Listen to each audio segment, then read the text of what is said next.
my sister-in-law has horses, and where she was keeping the horses, they moved them yesterday, and the people that had the barn, they were losing their barn today in the house. The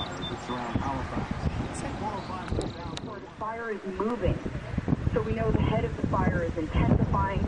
It's incredibly hard to chase, and this fire is moving almost as fast as these relief crews are arriving. Okay, Maggie, thank you. We'll give you an update in half an hour. Thanks, Maggie. News 95.7's Maggie Ryer with a live update on the scene in Porter's Lake this morning. And just listening to the concern for the residents on the Eastern Shore is heart-wrenching. Helen is one of the evacuees from the Porter's Lake area.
I'm in Porter's Lake. My business is in Lawrencetown in the McDonald House, and so that is directly in the path of all the smoke, and we tried to evacuate as much stuff as we could yesterday. Today we are in Porter's Lake, and with my local knowledge of wind, and I knew that I must go to break. This is American Morning, continuing team coverage here on News 95.7 of the wildfires that surround Halifax continue. That's not amazing to say. He has been working today. He's on here with us today. And this is on here with you, and he said you're waiting to go to the next step in the federal government. We are now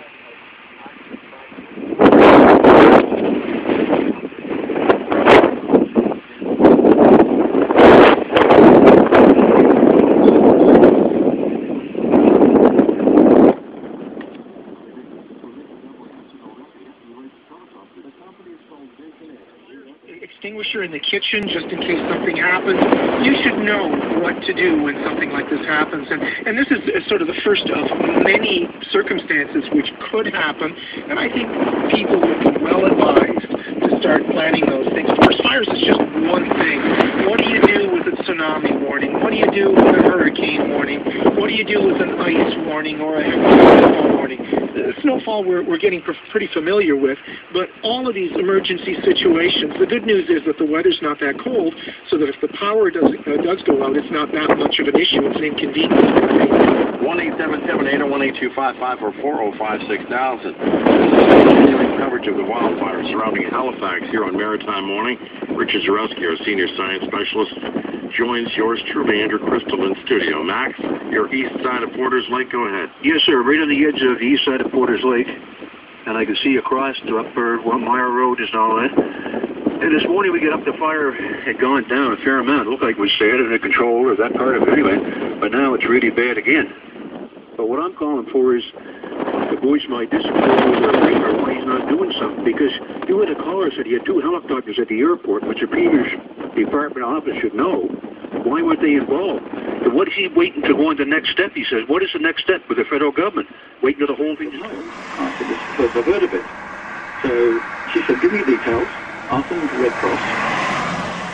And if there's anything to tell, they will call you back. Well, I hadn't gone from Home Depot parking lot just onto Commodore Drive, less than 2 minutes. And the Deputy Fire Chief Hallett called me, told me, I'm very sorry, but your house is destroyed. And I'm like, you're joking? And I sincerely apologise to the man. He's doing a very serious job. And obviously he wasn't joking, but, you know, it was just such a bolt out of the blue. And that was it, you know. I was still wearing the clothes I went to work in yesterday morning, as was my wife. That's it, it's gone. Everything's gone. You know, a whole lifetime of memories and collections, and it's gone. As far as I'm aware, the house is totally destroyed, so I'm not hopeful of finding anything left. Who knows? I can't get up to see it because they're expanding the area, and of course they're keeping people out.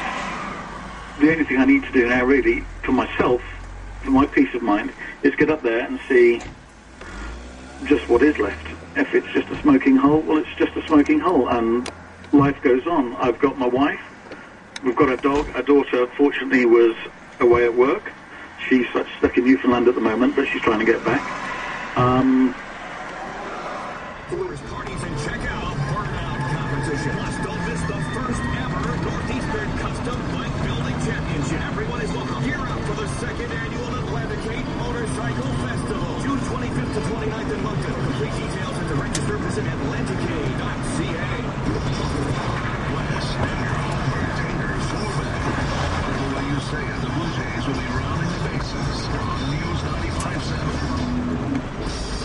The afternoon news with Tom Young is heard weekdays from noon till 3 on News 95.7. This is what it says.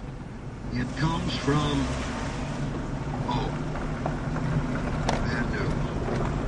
It comes from Nigeria. Oh no! So imagine his euphoria until he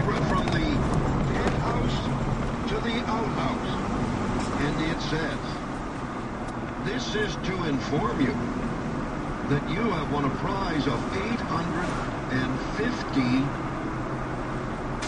Well, this is what it says. First of all, I can't even get it right.